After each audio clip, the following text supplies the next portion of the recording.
I was barely tightening the last bolt on the new security gate when I heard the unmistakable screech of tires spinning too fast on gravel.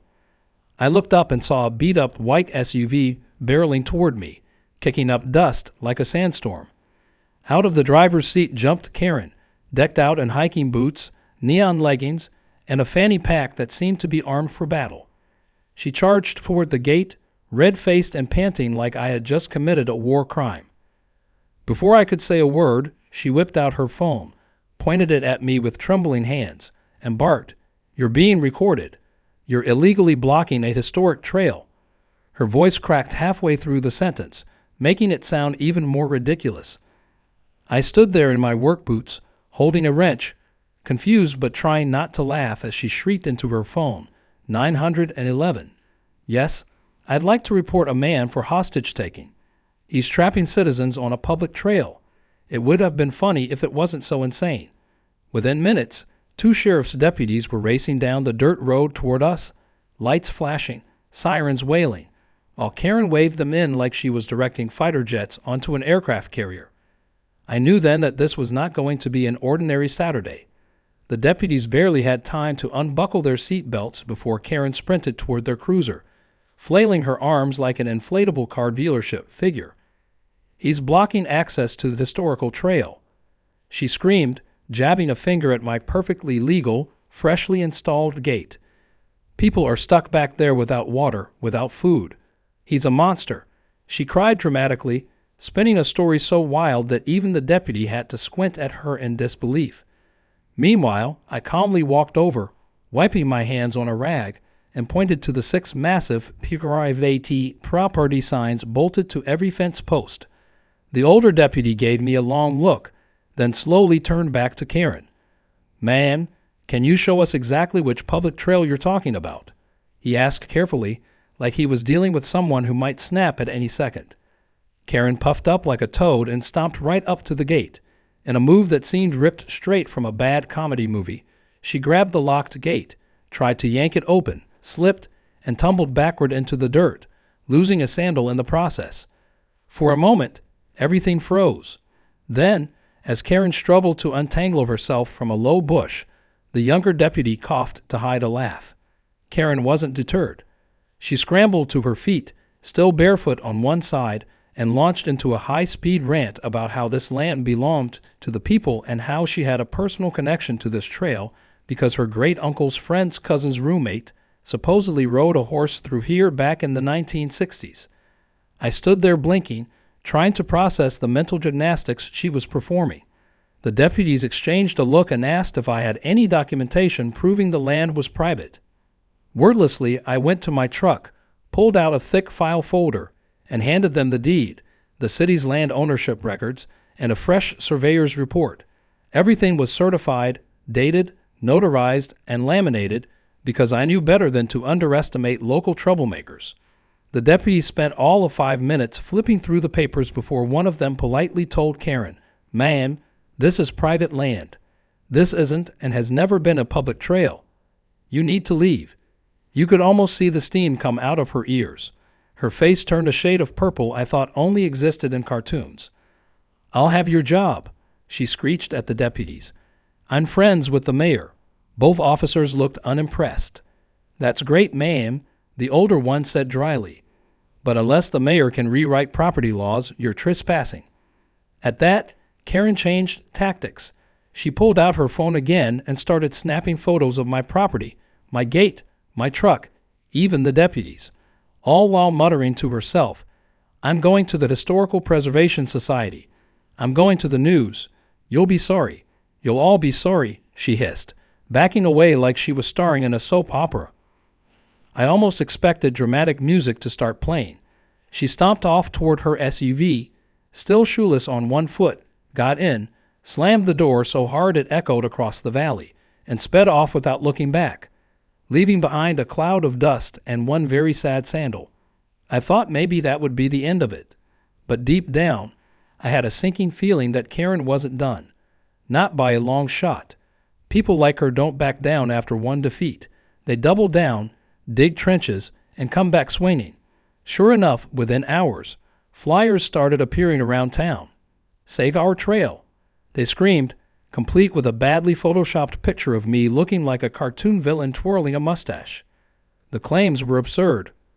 I was imprisoning hikers, destroying community heritage, and stealing public resources. It would have been hilarious if it weren't clear she was dead serious. I sat on my porch that evening, sipping sweet tea and staring at the new gate, watching the sun set over my land. I had no regrets about putting the gate up. If anything, I was more determined than ever to protect what was mine. Karen had declared war, and she had no idea what kind of fight she just picked. I smiled to myself, knowing she had already made her first mistake. She had no clue how airtight my ownership rights were, how every document was perfectly in order, or that I had recorded the entire encounter, including her dramatic 911 call and her clumsy fall, on my security cameras. As night fell and the cicadas began to sing, I chuckled softly. If Karen thought the gate was a problem, she was about to find out she had only scratched the surface. The real battle was just beginning, and I was more than ready for it. By Monday morning, it was clear that Karen had spent the entire weekend scheming. I woke up to find neon-colored flyers duct-taped to my mailbox, my fence posts, even the community bulletin board at the gas station. Each flyer was a disaster in design and a masterpiece in lies. In giant red letters, they screamed about an evil land baron who had destroyed the historic community trail and imprisoned families and children behind steel gates. She even included a dramatic low-angle photo of my gate taken at sunset, probably hoping it would look more sinister. The real kicker was that she had pasted drone photos of my land, photos she definitely did not have permission to take or publish. I peeled one of the flyers off my truck windshield and shook my head. If Karen thought bad clip art and buzzwords were going to scare me, she was about to get a very painful education in how the real world works. Later that afternoon, I heard shouting near the back of my property. I took a walk down the trail, phone in hand just in case, and found Karen and about a dozen of her new followers gathered at my gate. They were an odd bunch. A few retirees who looked like they hadn't hiked in years, some teenagers who clearly just came for the drama, and one guy with a megaphone yelling incoherent slogans. They had tied colorful balloons to the fence, taped handmade posters on the gate, and even set up a little folding table with a petition on it. Karen, standing at the front like a general addressing her troops, spotted me and immediately pointed. "There he is," she shouted, as if she had caught a war criminal trying to escape. The crowd turned to me, a mix of awkward shuffling and weak fist-pumping. I leaned casually against a fence post and raised an eyebrow, waiting to see what flavor of crazy Karen would unleash today. "We demand you open the trail," Karen shrieked, waving a clipboard at me like it was a sword. I calmly asked her if she had brought any documentation proving that it was a public trail. She blinked a few times, clearly not expecting to be challenged. Then she rattled off a speech about common law access rights and historical community traditions, peppering it with made-up legal terms that sounded impressive but meant absolutely nothing. When I asked if she had a lawyer or any official backing, she launched into a long-winded story about how she had connections at City Hall. I nodded, pretending to be impressed, and then told her very politely that unless she had a court order or city mandate, she was trespassing. Karen's face twisted in fury. She ordered her little army to stay put and began filming herself, narrating dramatically as if she were reporting live from a disaster zone. I decided it was time to play my hand. I smiled pleasantly and said, "You might want to read the fine print on those flyers you posted." Karen looked confused, so I pulled out my phone and showed her an email from my attorney. It was a cease and desist letter, already prepared, citing unauthorized use of drone imagery over private property, unauthorized distribution of said imagery, and defamation. Karen's mouth opened and closed like a fish gasping for air. I told her she had 24 hours to remove every single flyer, retract every public statement, and issue a public apology, or face a lawsuit that would bury her so deep she'd need a trail map to find her way out. The crowd, sensing that things were not going according to plan, started to murmur and drift away. A few of the more reasonable ones quietly packed up their signs and balloons and slipped off down the street, pretending not to know Karen at all. Karen, realizing she was losing her audience, went into full meltdown mode. She screamed that she would sue me for emotional distress, that she would petition the governor, and that she would march right to the Supreme Court if she had to. I didn't bother responding. I just turned around and walked back to my house, whistling a happy tune while Karen's voice grew fainter and fainter behind me. By the next morning, most of the flyers had disappeared. I imagined Karen had spent a long, miserable night driving around with a step stool and a roll of duct tape remover, desperately trying to undo her mess. I thought maybe, just maybe, this would be the end of it. Maybe Karen would realize she was outmatched and slink away into the background. I underestimated her again. A few days later, I was woken by honking and shouting outside. I threw on a shirt and ran to the front porch. There, once again, was Karen, but this time she had brought reinforcements. She had organized a public protest at my gate. There were about 20 people milling around, holding poorly spelled signs with slogans like "Open the public trail" and "Free the path." Some even camped out with lawn chairs and coolers, like they were tailgating a football game. One guy was grilling hot dogs on a portable barbecue, completely oblivious to why he was even there. Karen spotted me and immediately grabbed a megaphone. "Attention, attention," she blared, her voice crackling through the cheap speaker. "This man is holding our community hostage. We will not leave until justice is served." She thrust the megaphone toward my face and demanded, "What do you have to say for yourself, you oppressor?" I simply smiled, pulled out my phone, and started recording. "Stay cheese, Karen," I said cheerfully. After about an hour of watching them loiter and shout meaningless slogans at the fence, I decided it was time to call in some professionals. I called the sheriff's department and explained the situation. The dispatcher sighed heavily, like she had been dealing with Karen all week, and promised to send someone out. When the deputies arrived, they took one look at the mess, exchanged a few words with Karen, and then gave her a choice: disperse peacefully or face charges for trespassing and unlawful assembly. Karen, sensing the tide turning against her, tried to rally her followers, but by then most of them were hot, tired, sunburned, and realizing they were standing on private property for no good reason. They packed up their grills and lawn chairs and trickled away, leaving Karen alone at the gate, red-faced and sputtering with rage. She kicked over a cooler in frustration, then stormed off, muttering threats about lawsuits and civil rights violations. I waved cheerfully as she left, then turned to the deputies and thanked them for their help. As they pulled away, I stood at my gate, looking at the now empty trail and the scattered debris from Karen's failed rebellion. It was over for now, but I knew better than to relax. Karen wasn't the type to give up after a little embarrassment. No, she was the type to double down. And the next time, I had a feeling she would make an even bigger mistake. I locked the gate, smiled to myself, and walked back toward the house, already planning my next move.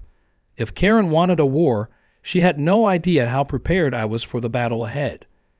It had been a few quiet days, almost eerily so, and I knew better than to trust it. Karen wasn't the kind of person who admitted defeat or disappeared after losing a public tantrum. No, her silence meant she was cooking up something bigger, something reckless. And sure enough, my hunch proved right late one night when my phone buzzed with an alert from the security system. At first, I thought it might be another deer wandering too close to the fence, but when I checked the live feed, my jaw tightened. There they were, Karen and two of her die-hard loyalists, creeping around the back gate with flashlights and what looked like a pair of heavy-duty wire cutters in Karen's hand. They were fumbling around, trying to find the weakest point in the chain, whispering like a gang of amateur burglars on a bad reality show. I leaned back in my chair, shook my head, and grabbed another soda from the fridge because tonight's entertainment had just begun. Karen positioned herself like a movie villain about to cut the big red wire on a bomb. Except this wasn't the movies, and my gate wasn't just chained shut. It was rigged. The second the wire cutters clamped down and broke the chain, hidden motion sensors triggered the entire perimeter system.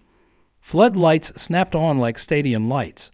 Alarms screamed to life, and a pre-recorded message blared from the speakers mounted on the gate, announcing in a firm, robotic voice that they were being recorded and law enforcement was on the way. Karen shrieked and dropped the wire cutters like they had bitten her. One of her buddies tried to run but tripped over the fence line and landed face first in a patch of thistles. The third stood frozen, flashlight still shining into his own eyes, looking like a deer in headlights. I stayed in my chair, watching the live stream and sipping my soda as red and blue lights appeared in the distance. Within minutes, 2 sheriff's vehicles roared up the dirt road, skidding to a stop with doors flying open. Deputies poured out, shouting commands that made Karen and her crew snap back to reality real fast.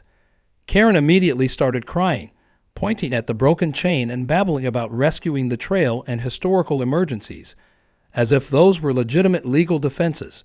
Her friends tried blaming each other, each of them claiming they had just tagged along and had no idea Karen was planning to cut through the gate. The deputies weren't buying a word of it. Karen, of course, had to make it worse for herself. Instead of staying quiet like any sane person would, she launched into a full-blown speech about constitutional rights and community heritage. While the deputies tried to cuff her, one of them had to remind her twice that she had the right to remain silent, and she ignored both warnings in favor of quoting random amendments completely out of context. They finally got her secured in the back of the cruiser, still shouting about injustices and conspiracies. Her 2 friends were cuffed too, looking a lot less enthusiastic than they had when they first crept onto my land. At the station, Karen continued her one-woman circus act. She demanded to see the police chief, then demanded to see the mayor, then demanded to call the governor, all while the deputies filled out their reports with the exhausted patience of men who had clearly dealt with her type before. When asked why she thought she had the right to destroy a locked gate on private land, she said, and I quote, "Because history belongs to everyone, and this gate is a crime against humanity." When they pointed out she was trespassing, vandalizing, and tampering with private security infrastructure, she accused the deputies themselves of being in on the conspiracy. Meanwhile, her 2 friends had already quietly called their parents for bail. Word traveled fast in small towns, especially when it involved sirens, flashing lights, and people being dragged off in cuffs. By morning, the story had exploded. Everyone at the diner was buzzing about how Karen and her crew had tried to storm the forbidden trail and ended up spending the night behind bars. Someone even started a hashtag on the local community page, #TrailFail. People uploaded memes, one particularly popular one showing Karen dressed like Indiana Jones, swinging a pair of wire cutters over a pit of legal documents. I kept my head down and let the story grow legs on its own. No need to interfere when Karen was busy setting fire to her own reputation. Meanwhile, I met with my attorney to prepare a formal case for property damage and harassment. Not only did Karen's little adventure give me enough evidence to file charges, but it also opened the door to filing a restraining order. I wanted to make sure she couldn't so much as step onto the public road in front of my ranch without facing consequences. When Karen was finally released on bail, she didn't have the triumphant look she usually wore. She looked tired, rumpled, and rattled. But even then, she couldn't help herself.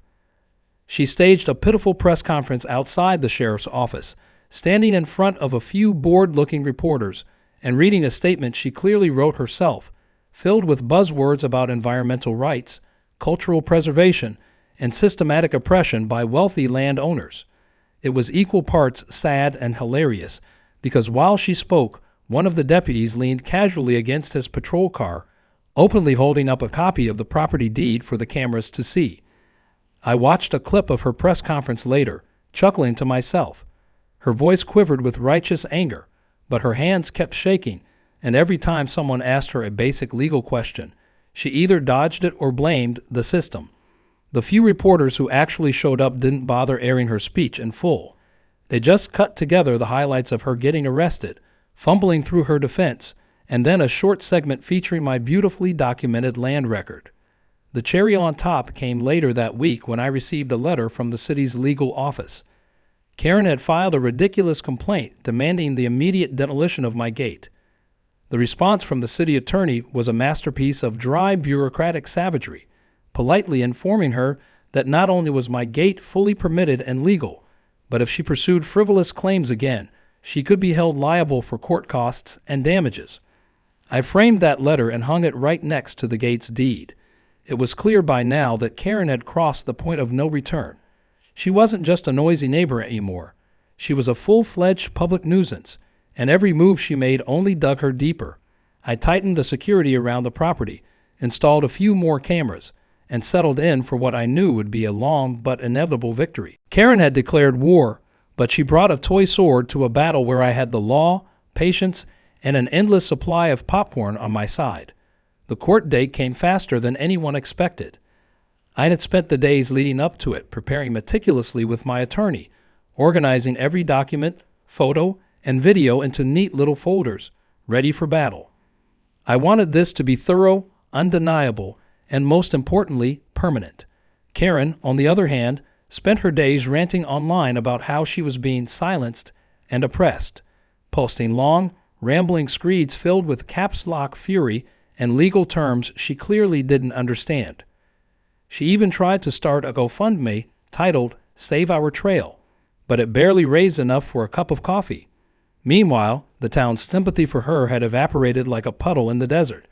Everyone was tired of the drama. People just wanted her to stop embarrassing the town.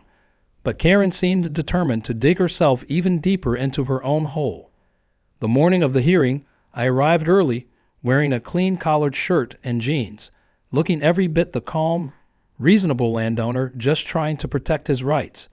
Karen showed up 15 minutes late, wearing what I assumed was her version of a courtroom outfit, a white blouse with a giant Justice for Trails button pinned to it and hiking boots caked in dried mud. She stormed into the courtroom with the energy of someone who thought they were about to deliver the speech of a lifetime. Head high, a thick folder clutched to her chest like a shield. Her supporters, once a noisy crowd, had dwindled to 2 elderly women and a teenage boy who looked more interested in his phone than the proceedings. As the hearing started, the judge, a no-nonsense woman known for her patience running thinner than paper, asked both sides to present their evidence.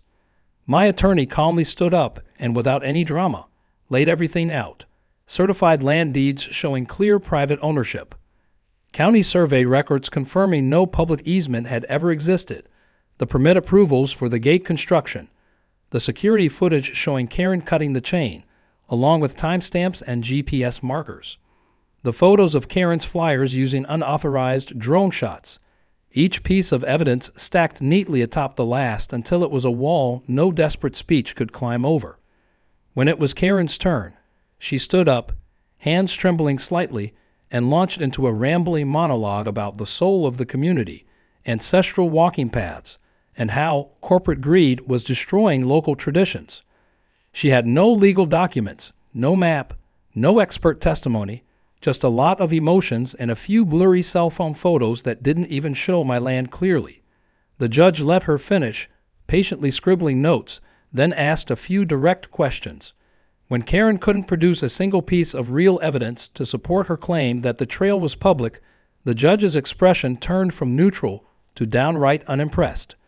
My attorney asked for damages for the vandalized gate, legal fees, and a permanent restraining order against Karen entering or approaching my property.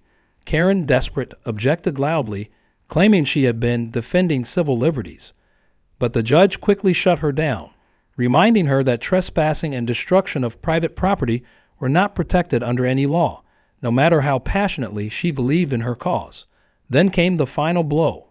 The judge, almost with a hint of pity, informed Karen that due to her unauthorized use of drone photography and public defamation campaign, she could also face additional civil suits if I chose to pursue them. The judgment was swift. Karen was fined for trespassing, ordered to pay restitution for the gate damages, hit with a permanent restraining order that barred her from coming within 500 feet of my property, and given 30 days to issue a public retraction of all her false claims. The moment the gavel hit the desk, Karen's face crumbled. She stood frozen, fists clenched at her sides, trembling with suppressed rage. Her supporters awkwardly shuffled out of the courtroom without saying a word. Outside the courthouse, a few local reporters had gathered, hoping to catch a juicy quote. I simply nodded politely, declined to comment, and headed straight to my truck. Karen, however, could not resist the spotlight. She stormed toward the cameras and began another of her infamous speeches, ranting about injustice and corruption, tears streaking down her cheeks. It would have been almost sad if it wasn't so absurd. In the background, a few townspeople watched, shaking their heads in disbelief that she was still trying to spin her loss into some kind of noble crusade. Within hours, the local news had the story up online, complete with a brutal headline: "Gatekeeper wins legal battle. Trail claims proven false." They didn't even bother editing Karen's meltdown, airing clips of her shouting nonsense, and blaming everyone from the sheriff's department to the federal government for her defeat. Comments poured in, and it became immediately clear that the public wasn't buying her narrative anymore. The sympathy she once tried to stir had completely dried up. Now she was just the town punchline, the woman who thought a gate was a national crisis and ended up losing everything trying to fight it. In the following days, Karen's life seemed to unravel at a speed that was almost hard to watch. She was removed from the local historical society for bringing disrepute to the organization. Stores she used to frequent gave her the cold shoulder. Her online rants became increasingly unhinged, filled with conspiracy theories so wild even her few remaining followers started backing away. Someone even started a mock Facebook group titled "Historical Preservation of Private Property," featuring memes of Karen photoshopped into famous battles, waving a pair of bolt cutters like a sword. Meanwhile, I went about my life with a new sense of peace. I upgraded my gate security system just for good measure, not because I thought Karen would try again. After the restraining order, she wouldn't dare, but because it gave me a quiet satisfaction to know that everything was locked down tighter than ever. The trail was mine, legally and permanently, and nothing she said or did could ever change that. One evening, as I sat on my porch sipping coffee, a neighbor from down the road stopped by. He shook my hand, chuckling, and said, "You're a legend now. Never seen anyone take on Karen and come out this clean." I laughed, feeling a genuine sense of relief. It wasn't just about winning the case or keeping the trail private. It was about standing my ground against a wave of entitlement and insanity that had tried to trample over common sense. I had drawn the line, and Karen had run straight into it head first. I leaned back in my chair, watching the last rays of sunlight dip behind the hills, the air cool and still. The trail was quiet, the land peaceful, exactly how it should be. For the first time in months, there were no shouts, no flyers, no protests. Just the gentle hum of crickets and the whisper of the wind through the trees. The battle was over, the war won, and all it had cost me was patience, preparation, and the unshakable certainty that truth, unlike Karen's flyers, didn't tear so easily in the wind. The days following the court decision were like stepping into a new version of my life, one where the air felt lighter and my land felt even more like mine. Karen had been legally banished from my property, her reputation shattered into 1,000 tiny pieces, and her constant chaos silenced for good. Still, a small part of me knew that when someone like Karen loses a war, they don't walk away gracefully. They limp away, bruised and bitter, and occasionally try one last desperate swipe. I was ready for it, but it still managed to be even more pathetic than I had imagined. It started with small, petty things. Someone dumped a pile of balloons tied with "Save the Trail" notes near my fence, as if that would guilt-trip me into tearing down the gate. Another time someone, almost certainly Karen, left a box of old hiking boots and trail maps just outside my property line with a handwritten note that said, "You can't erase history." I laughed every time I found these sad little gestures, each one more desperate than the last. I didn't react publicly, didn't give her the attention she craved. I knew that silence would sting her more than any confrontation ever could. But Karen wasn't done embarrassing herself. She decided to organize one final act of resistance, a so-called bike-in protest at the end of the trail where the public road met my private gate. She made a dozen Facebook posts about it, calling it the last ride for freedom. She even designed a poster that looked like a bad 80s movie cover, complete with cartoon eagles and a photoshopped image of herself on a bicycle holding a flag. I heard about it from a neighbor who showed me the event page online, struggling not to laugh. According to Karen's grand plan, dozens of bikers were supposed to show up, storm the trail, and demand the gate be taken down. She scheduled it for a Saturday afternoon, the perfect time for maximum visibility, When the day arrived, I couldn't resist watching. I set up a lawn chair just inside my fence, sipped lemonade, and waited. Noon came and went. The only crowd that gathered was two teenagers on scooters who looked confused, an elderly man on a tricycle who clearly just wanted some exercise, and one Uber Eats driver who appeared after getting lost looking for a nearby house. Karen herself arrived 20 minutes late, wheeling a rusted-out bike with one flat tire, wearing a t-shirt that read "Trail Freedom Fighter" in giant peeling letters. She looked around at the empty road, her face falling as she realized no one was coming. For a few minutes, she stood there stubbornly, trying to pose like a hero standing at the gates of injustice. But it was just her, a sad little bike, and a broken dream. I stayed silent, letting her stew in her failure. Eventually, she snapped. She tossed her bike onto the grass, kicked a pebble into the fence, screamed something incoherent about corruption, and stormed back to her car. She peeled out so fast that gravel sprayed everywhere, some of it bouncing harmlessly off the gate she had failed to defeat. That was the last time I saw Karen try anything near my land. It was a fitting final act, not with a bang, but with a whimper. With Karen gone and peace fully restored, I decided it was time to add something new to the gate.